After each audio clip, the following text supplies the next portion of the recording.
كل سنة وانتم طيبين وعيد سعيد عليكم. وطبعا الأسئلة المعتادة، يا دكتورة هناكل ايه في العيد؟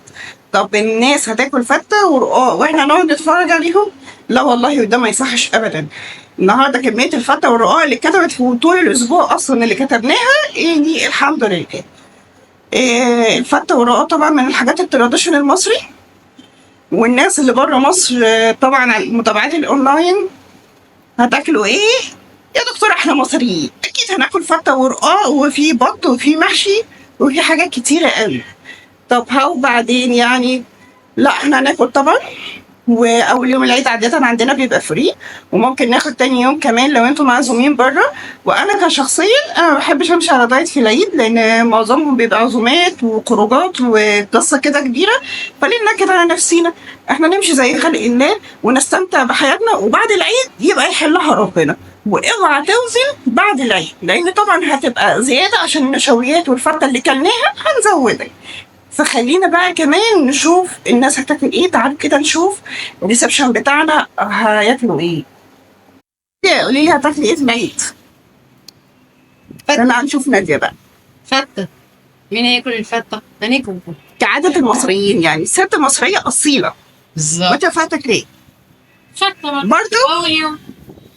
والرقاق ده هيتاكل امتى؟ أيوة يوم الوقفة. هتسيبه؟ احنا بادئين العيد من يوم الوقفة. اهو الناس ابتدت العيد من يوم الوقفة وهياكلوا فتة من رقاق أول الوقفة والفتة في العيد. يعني طب وليلة الوقفة هناك هنعمل ايه؟ ما هو ليلة الوقفة دي الرقاق.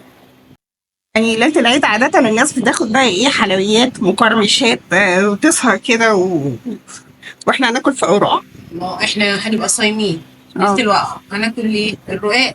بالليل بقى ايه؟ السوداني، اللب بأنواعه بقى. قاعدين بقى سهرانين الموضوع ده.